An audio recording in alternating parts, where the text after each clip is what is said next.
నమస్తే, welcome to our channel. నేను మిషాల్ని. ఇటు తెలుగు రెండు రాష్ట్రాల్లో అనసూయ అన్వేష్ రచ్చ బీభత్సంగా జరుగుతుంది, అందరికీ తెలిసిందే. అయితే ఈ రచ్చ ఇక దుమారం కూడా రేపుతుంది. మరి ముఖ్యంగా వస్త్రధారణం ఆడపిల్లల మీద ఎంత పద్ధతిగా ఉండాలనేది ఇది ప్రపంచం అంతా వింటూనే ఉంది. మొన్న ఇటీవల శివాజీ చేసిన వ్యాఖ్యలు ఈ రచ్చ ఇట్లా జరుగుతూ వస్తుంది. ఇదంతా పక్కన పెట్టే దీనికి స్పందించి తెలంగాణ కాంగ్రెస్ మంత్రి సీతక్క గారైతే స్పందించి దీనికి ఆడవాళ్ళు పద్ధతిగా ఉండాలని సీతక్క గారైతే స్పందించారు. నిజంగా ఈ సీతక్క గారు చెప్పిన వ్యాఖ్యలు ఎంతమంది ప్రజలు పాటిస్తారు? ఇలాంటి అంశాలన్నీ చర్చించమని స్టూడియోలో ఉన్నారు senior journalist doctor Kanakadurga Vadlamani గారు ఉన్నారు. వారిని విషయాలను తెలుసుకునే ప్రయత్నం చేద్దాం. నమస్కారం మేడం. నమస్తే మేడం, ఇటీవల శివాజీ చేసిన వ్యాఖ్యలు ఇటు అనసూయ, ఇప్పుడు మొన్న చూసుకుంటే అన్వేష్, వీళ్ళిద్దరి మధ్య రచ్చ అయితే జరుగుతుంది, మనకందరికీ తెలిసిందే ఇటు తెలుగు రెండు రాష్ట్రాల్లో. అయితే దీనికి స్పందించి ఇటు తెలంగాణ కాంగ్రెస్ మంత్రి సీతక్క గారైతే కొన్ని వ్యాఖ్యలు అయితే చేశారు. ఆ వ్యాఖ్యలు ఏంటి మేడం? దీని మీ స్పందన ఏంటి? ముందుగా సీతక్క ఏమన్నారో చెప్పాక మనం అసలు ఏం జరిగిందో చెప్పుకుందాం. అంటే మహిళలు నా బట్టలు నా ఇష్టం అంటే కుదరదు. మహిళల వస్త్రధారణ పద్ధతిగా ఉండాలి, నీట్గా ఉండాలి. నేను నా పిల్లలకైనా అలాగే చెప్తాను. నా మీద చాలామంది కోపం రావచ్చు అని క్లియర్ కట్గా ఆవిడ చెప్పడం జరిగింది. ఇది అనసూయకి సంబంధించి ఒక రిపోర్టర్ అడిగిన ప్రశ్న. నాకు నచ్చినట్టు డ్రెస్ చేసుకుంటా అంటే కుదరదు, మీ డ్రెస్సింగ్ని బట్టే చూసే వాళ్ళ చూపులు ఉంటాయి అని ఆవిడ చెప్పడం జరిగింది. అంటే దీని మీద ఎందుకు ఇంత రచ్చ? మహిళా శిశు సంక్షేమ శాఖ మంత్రి ఎందుకు మాట్లాడాల్సి వచ్చింది అంటే, ఆవిడ మహిళా శిశు సంక్షేమ శాఖ మంత్రి కాబట్టి మాట్లాడాలి కూడా. మంచి పని అయింది. ఆవిడ మాట్లాడిన దానికి అందరూ చాలా బాగా స్పందిస్తున్నారు కూడా. ఎందుకంటే ఒక శివాజీ ఒక రెండు మాటలు మాట్లాడితే ఇంత రాద్ధాంతమైంది. నేరేళ్ల శారద లాంటి వాళ్ళు, అంటే మహిళా కమిషన్ ఆవిడ చైర్పర్సన్, ఆవిడ శివాజీని పిలిచి చీవాట్లు పెట్టింది.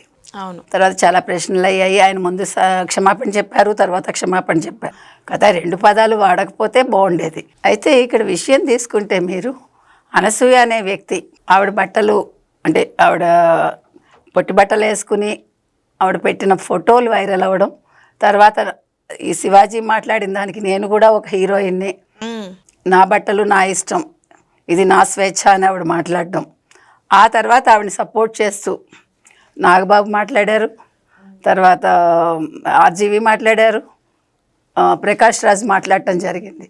మీకు నచ్చినట్టు మీరు బట్టలు వేసుకోండి, మీ ఇష్టం, అది కావాలంటే రక్షణ పెట్టుకోండి అంటూ నాగబాబు మాట్లాడారు. మహిళలకు అలా చెప్పే హక్కు లేదు అని ప్రకాష్ రాజ్ అన్నాడు. సరే, ఆర్జీవి ఏం మాట్లాడతాడో మనకు తెలుసు. వీటన్నింటి మీద నేను రాధాకృష్ణ ఆంధ్రజ్యోతిలో చీఫ్ ఎడిటర్ ఆయన రాశాడు. ఆయన అంతా బాగానే రాశాడు. కానీ ప్రకాష్ రాజ్ నాగబాబు పేరు ప్రస్తావిస్తూ ఆయన ఏంటి అభినవ కందుకూరి వీరేశలింగం పంతుళ్ళు అన్నారు. అది అభ్యంతరకరం. ఎందుకంటే కందుకూరి వీరేశలింగం పంతులు గారు 1881లో ఆయన వితంతు వివాహాలు చేశారు. ఆయన చాలా గొప్ప వ్యక్తి, ఆయన సంఘ సంస్కర్త. ఆయన ఎవరి దగ్గర రూపాయి చేయిచార్చి తీసుకోలేదు. ఆయన సంఘాన్ని ఉద్ధరించడం కోసం మంచి పనులు చేశాడు. ఆయనతో వీళ్ళని పోల్చడం అనేది అసంబద్ధం నా దృష్టిలో. రాధాకృష్ణ మాట వెనక్కి తీసుకోవాలి, క్షమాపణ కూడా చెప్పాలి. రెండోది, ఇతను ఎవరు ఆర్జీవి గురించి ప్రస్తావించలేదు అందులో. మరి ఎందుకనో మనకు తెలియదు రాధాకృష్ణ ఎందుకు ప్రస్తావించలేదు. అంటే మరి వీళ్ళందరూ కూడా అందరినీ ప్రశ్నిస్తారు కదా, అందుకని మనం కూడా ప్రశ్నించాలి. ఇప్పుడు మంచి అయితే మంచి అని చెప్తాము, మంచి కాకపోతే మంచి కాదని చెప్తాము. సో ఇవాళ సీతక్క స్పందన మీద వీళ్ళందరూ ఎలా స్పందిస్తారు? ఇప్పుడు వీళ్ళందరూ మాట్లాడాలి.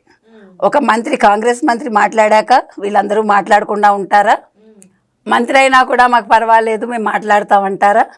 రాష్ట్ర ప్రభుత్వాన్ని ఎదిరిస్తారా? మేము సెలబ్రిటీలం, మేము ఏం మాట్లాడినా చెల్లుతుందంటారా? చూడాలి ఇప్పుడు ఏం జరుగుతుందో. అవును. ఎందుకంటే ఇవాళ మంత్రి సీతక్క ఒకటే చెప్పారు, నా పిల్లలకైనా అలాగే చెప్తానంత ఆవిడ. మనం కూడా అదే చెప్పాం. ఇప్పుడు అనసూయ లాంటి వాళ్ళని మనం మీరు వేసుకోవద్దని మనం చెప్పలే, మీకు నచ్చినట్టు వేసుకోండి, పద్ధతిగా వేసుకోండి అన్నాం. నేను ఎలా వేసుకున్నా మగవాళ్ళ చూపుల్లో మార్పు రావాలి, మీరు అలా చూడకూడదు, మీరు వికారంగా చూడకూడదు, వక్రంగా చూడకూడదు అని వీళ్ళందరూ అన్నారు కదా, ఈ సోకాళ్ళు మగవాళ్ళు కూడా. మరి వాళ్ళ సీతక్క అదే మాట కదా చెప్పింది ఆవిడ. ఇప్పుడు ఏమంటారు మీరు? తర్వాత ఇవాళ రాశి ఒక వీడియో విడుదల చేసింది ఆవిడ, హీరోయిన్ రాశి. గతంలో ఎప్పుడో జబర్దస్త్లో రాశి వారి ఫలాలు అని అనసూయ మాట్లాడింది. అంటే ఆది అంటాడు రాశి ఫలాలు రాశివారి ఫలాలు కాదు అంటాడు. దానికి రోజా నవ్వుతుంది, జడ్జిగా ఉన్న రోజా. దాని మీద ఇవాళ హర్ట్ అయ్యి ఆవిడ, నేను అప్పుడే మాట్లాడలేదు, ఇవాళ అడుగుతున్నాను నేను అని ఒక వీడియో విడుదల చేసింది ఆవిడ. అంటే ఆవిడ శరీరాన్ని, ఆవిడ బాడీ షేమింగ్ చేసింది అనసూయ.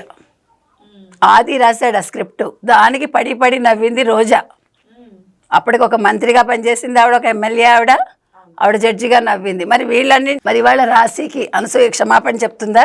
లేదు నేను ఇలాగే మాట్లాడతానంటుందా? మరి శివాజీ 2 మాటలు మాట్లాడితేనే రెచ్చిపోయింది కదా ఆవిడ.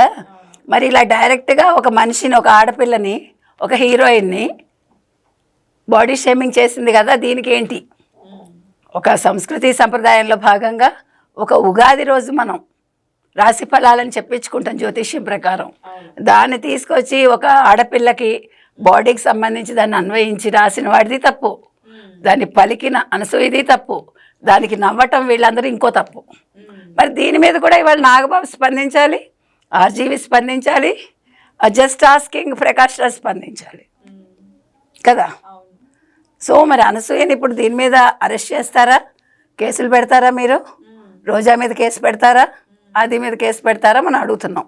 ఎందుకంటే శివాజీని మీరు మరి అంతసేపు ప్రశ్నించారు కదా, 2 మాటలు మాట్లాడింది కానీ పద్ధతిగా బట్టలు వేసుకోమన్నాడు అంతే.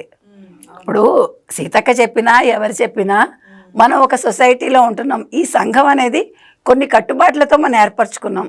మనకు ఒక రాజ్యాంగం ఉంది, మనకు ఒక న్యాయ విభాగం ఉంది, మనం పెట్టుకున్న ఒక జ్యుడిషియరీ కావచ్చు, లేదు ఒక పోలీస్ శాఖ కావచ్చు, ఇట్లా మనకు అన్నీ కూడా ఉన్నాయి.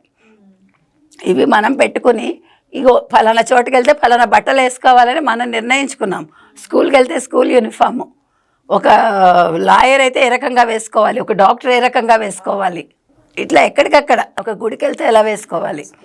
ఇటీవల కాలంలో పబ్బులు వచ్చాక, పబ్బు వస్త్రధారణ మారాక ప్రజల్లో ఈ మార్పులన్నీ వచ్చాయి.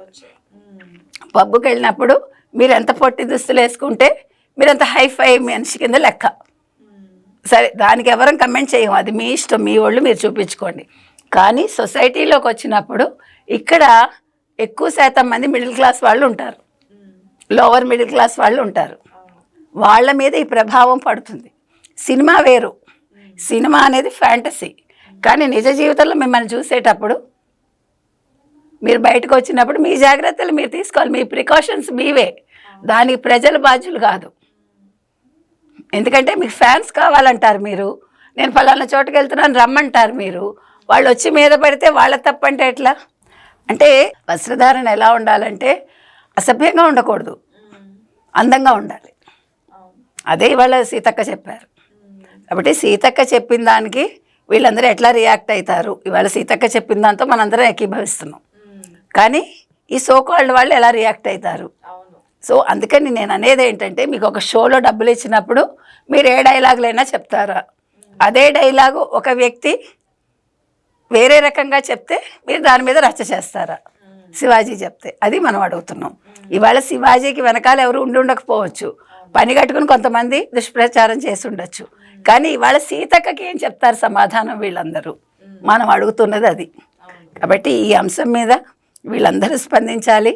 తర్వాత అనసూయ అంది నా చుట్టూ పారాసైట్స్ ఉన్నాయని. నిన్నను పారాసైట్స్ అంటే పరాన్న జీవులు, లేకపోతే పరాన్న భుక్కులు అంటారు. ఈ పరాన్న జీవుల్లో నల్లి, తర్వాత పేను, తర్వాత కొన్ని మొక్కలు ఉంటాయి, అవి పరాన్న జీవులు. అయితే మనుషుల్లో పరాన్న జీవులు ఎవరంటే, పరాన్న భుక్కులు ఎవరంటే, కష్టపడి పని చేయకుండా పక్కవాడి మీద పడి తినేవాడు పరాన్న భుక్తుడు వాడు. అయితే ఇప్పుడు మనందరం కూడా పరాన్న భుక్తులం కాదు, ఈవెన్ అనసూయ కూడా కాదు, మనందరం కష్టపడుతున్నాం. కాకపోతే పరాన్న భుక్తులు ఎవరు? సోషల్ మీడియా అంటుంది ఆవిడ కూడా సోషల్ మీడియాలో ఉంది కదా. ఇప్పుడు నీ వీడియోస్ పక్కవాడు చూస్తేనే నీకు డబ్బులు వస్తాయి. సో నువ్వు కూడా పారాసైట్వే, అందరూ పారాసైట్సే ఆ రకంగా చూసుకుంటే. కాబట్టి ఇప్పుడు ఎవరు అన్నట్టు, మిమ్మల్ని మీరు అనుకున్నట్టే అనసూయ అంటున్నాం మనం. కాబట్టి అందరం పరాన్న జీవులం, పరాన్న భుక్కులం, కొన్ని సందర్భాల్లో కాదు. కాబట్టి ఇవాళ అనసూయ ఆలోచించుకోవాల్సింది, ఆవిడ ఇప్పుడు ఏం సమాధానం ఇస్తారు సీతక్కకని. Okay madam, thank you.